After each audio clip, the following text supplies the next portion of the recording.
पूज्याय राघवेन्द्राय सत्यधर्मरताय च। ನಮಸ್ಕಾರ, ಪರಿಮಳ ಮೀಡಿಯಾ ಯೂಟ್ಯೂಬ್ ಚಾನೆಲ್ಗೆ ಸ್ವಾಗತ. ನಾವು ಹಿಂದಿನ ಸಂಚಿಕೆಯಲ್ಲಿ ಶ್ರೀ ವಿಜಯೇಂದ್ರ ಗುರುಗಳ ಆಜ್ಞೆಯಂತೆ ತಿಮ್ಮಣ್ಣ ಸಂಸಾರ ಸಮೇತನಾಗಿ ಕುಂಭಕೋಣವನ್ನು ತೊರೆದು ರಾಮಚಂದ್ರಪುರಕ್ಕೆ ಹೋಗಲು ತೀರ್ಮಾನಿಸಿದ್ದರ ವಿಚಾರವನ್ನು ತಿಳಿದುಕೊಂಡಿದ್ದೆವು. ಈಗ ತಿಮ್ಮಣ್ಣ ಗೋಪಿಕಾಂಬಳ ಜೊತೆ ನಾಣಿಯನ್ನು ಕರೆದುಕೊಂಡು ಭುವನಗಿರಿ ಎಂದೇ ಹೆಸರುವಾಸಿಯಾದ ರಾಮಚಂದ್ರಪುರಕ್ಕೆ ಬಂದಿದ್ದಾರೆ. ರಾಮಚಂದ್ರಪುರದಲ್ಲಿ ತಿಮ್ಮಣ್ಣನಿಗೆ ಕುಂಭಕೋಣ ಮಠದಿಂದ ದಾನವಾಗಿ ಬಂದಿದ್ದ ಮನೆ ಹಲವಾರು ವರ್ಷಗಳಿಂದ ಯಾರೂ ವಾಸ ಮಾಡದೆ ಹಾಳು ಬಿದ್ದಿರುತ್ತದೆ. ಆ ಮನೆಯನ್ನು ತಿಮ್ಮಣ್ಣ, ಗೋಪಿಕಾಂಬ ನಾಣಿಯ ಜೊತೆ ಸೇರಿ ಸ್ವಚ್ಛಗೊಳಿಸುತ್ತಾರೆ. ರಾಮಚಂದ್ರಪುರದ ಮನೆ ಹೀಗಿದೆಯಲ್ಲ ಅಂತ ಬೇಜಾರು ಮಾಡ್ಕೋಬೇಡ ಗೋಪಮ್ಮ, ನೀನು ಬಲಗಾಲಿಟ್ಟು ಒಳಗೆ ಬಂದ ಮೇಲೆ ಇದೇ ಸ್ವರ್ಗವಾಗುತ್ತದೆ ಎಂದು ನಾಣಿ ಗೋಪಿಕಾಂಬಳಿಗೆ ಹೇಳುತ್ತಾನೆ. ನಾಣಿಯ ಮಾತನ್ನು ಕೇಳಿದ ಗೋಪಿಕಾಂಬ, ಸ್ವರ್ಗವೂ ನರಕವೂ ಇಷ್ಟಪಟ್ಟು ಬಂದ ಮೇಲೆ ಕಷ್ಟ ಸುಖದ ಬಗ್ಗೆ ಯೋಚಿಸಬಾರದು. ಬೇಡಿ ಬಂದ ಮೇಲೆ ಕಾಡಿಯಾದರೂ ಬದುಕುವ ರೂಢಿಯಾಗಿ ಬಿಡುತ್ತದೆ ನಾಣಿಯಣ್ಣ ಎಂದು ಹೇಳುತ್ತಾಳೆ. ಆಗ ನಾಣಿ, ಆಹಾ, ಗಂಡನಿಗೆ ತಕ್ಕ ಹೆಂಡತಿ, ಬದುಕು ಎದುರಾದಂತೆ ಎದುರಿಸುವ ಛಾತಿ ಎಲ್ಲರಿಗೂ ಇರುವುದಿಲ್ಲ ಎಂದು ಹೇಳುತ್ತಿದ್ದಂತೆ ಅಲ್ಲಿಗೆ ಬಂದ ತಿಮ್ಮಣ್ಣ, ನಾಣಿಯಣ್ಣ, ಇತ್ತೀಚೆಗೆ ನೀನು ನಮ್ಮನ್ನು ತುಂಬಾ ಹೊಗಳುತ್ತಿದ್ದೀಯ, ಹೊಗಳಿಕೆ ಹೊನ್ನ ಶೂಲವಾಗದಿದ್ದರೆ ಸಾಕು ಎಂದು ಹೇಳುತ್ತಾನೆ. ತಿಮ್ಮಣ್ಣನ ಮಾತಿಗೆ ನಾಣಿ, ನನ್ನ ಹೊಗಳಿಕೆ ಹೊನ್ನ ಶೂಲವಾಗುವುದಿಲ್ಲಪ್ಪ, ಮುತ್ತಿನ ಹಾರವಾಗುತ್ತದೆ.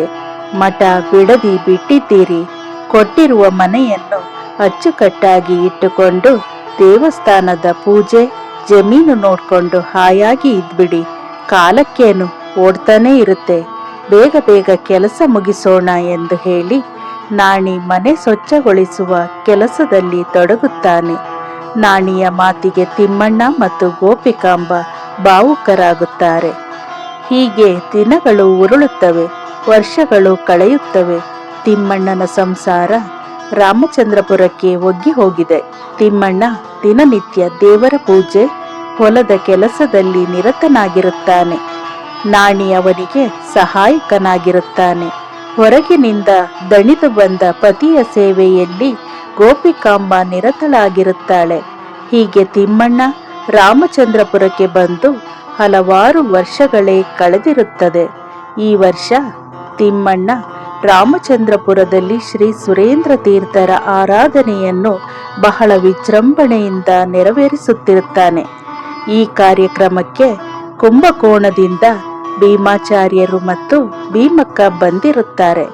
ಅವರ ಆಗಮನ ತಿಮ್ಮಣ್ಣ ಮತ್ತು ಗೋಪಿಕಾಂಬಳಿಗೆ ತುಂಬಾ ಸಂತೋಷವನ್ನು ನೀಡುತ್ತದೆ.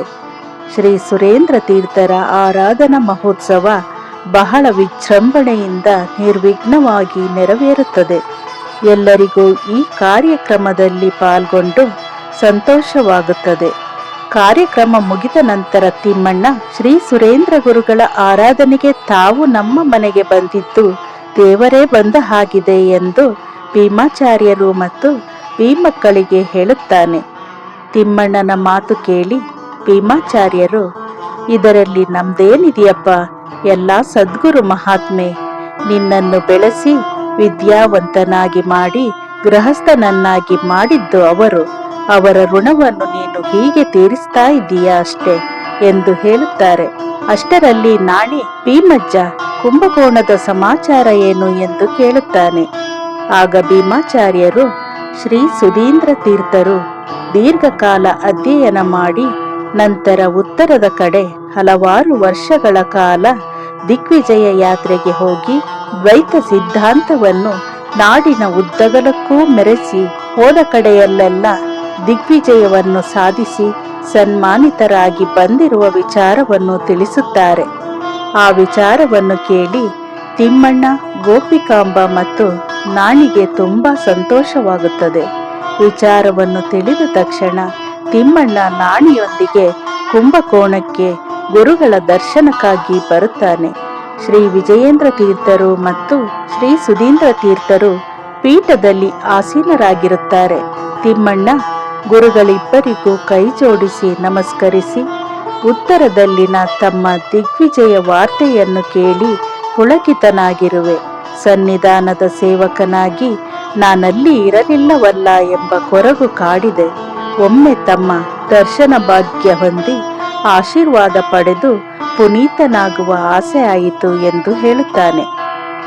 ಆಗ ಶ್ರೀ ಸುಧೀಂದ್ರ ತೀರ್ಥರು ನಮ್ಮ ಆಶೀರ್ವಾದ ಇದ್ದೇ ಇದೆ ಎಂದು ಹೇಳುತ್ತಿದ್ದಂತೆ ತಿಮ್ಮಣ್ಣ ಕೈ ಜೋಡಿಸಿ ನಮಸ್ಕರಿಸುತ್ತಾನೆ. ನಂತರ ಮಾತು ಮುಂದುವರೆಸಿದ ಶ್ರೀ ಸುಧೀಂದ್ರ ತೀರ್ಥರು, ನಿಮಗೆ ರಾಮಚಂದ್ರಪುರ ಹೆಚ್ಚು ಒಗ್ಗಿರುವಂತೆ ಕಾಣುತ್ತದೆ. ಹಾಗೆಂದೇ ಹಿರಿಯ ಗುರುಗಳನ್ನು ಒಮ್ಮೆಯೂ ಸಂದರ್ಶಿಸಲಿಲ್ಲವೇ? ಇಲ್ಲಿಗೆ ಬಹಳ ಅಪರೂಪವಾಗಿರುವಿರಂತೆ ಎಂದು ಶ್ರೀ ಸುಧೀಂದ್ರ ತೀರ್ಥ ಗುರುಗಳು ತಿಮ್ಮಣ್ಣನನ್ನು ಪರೀಕ್ಷಾರ್ಥವಾಗಿ ಪ್ರಶ್ನಿಸುತ್ತಾರೆ.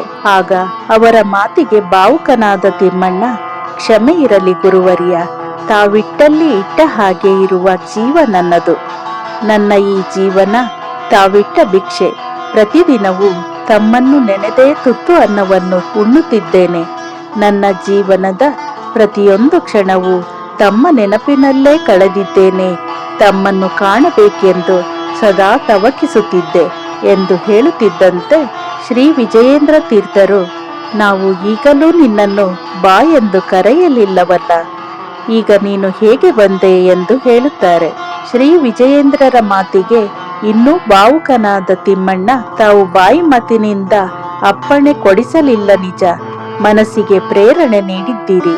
ಗುರುಗಳು ದಿಗ್ವಿಜಯ ಮುಗಿಸಿ ಬಂದಿದ್ದಾರೆ ಎಂದು ತಿಳಿದ ಮೇಲೆ ಸಂಯಮದಿಂದ ಮನೆಯಲ್ಲಿ ಕೂರಲು ಸಾಧ್ಯವಾಗಲೇ ಇಲ್ಲ. ಒಮ್ಮೆ ಅವರ ಆಶೀರ್ವಾದ ಪಡೆದು ಹೋಗಬೇಕೆಂದು ಆತುರದಿಂದ ಬಂದು ಬಿಟ್ಟೆ. ಇದಿಷ್ಟೇ ನನ್ನಲ್ಲಿ ನಡೆದ ಮನೋವ್ಯಾಪಾರ. ತಪ್ಪಾಗಿದ್ದರೆ ಕ್ಷಮಿಸಬೇಕು ಎಂದು ತಿಮ್ಮಣ್ಣ ಕೈ ಮುಗಿದು ಗುರುದ್ವಯರಲ್ಲಿ ಬೇಡಿಕೊಳ್ಳುತ್ತಾನೆ.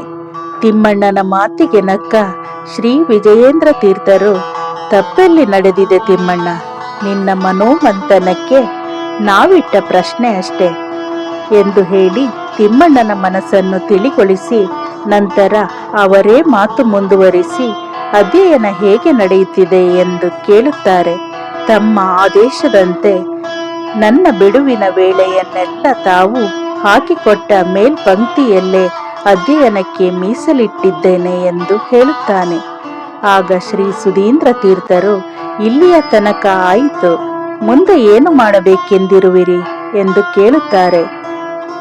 ಪೂಜ್ಯಾಯ ರಾಘವೇಂದ್ರಾಯ ಸತ್ಯಧರ್ಮರತಾಯ ಚ.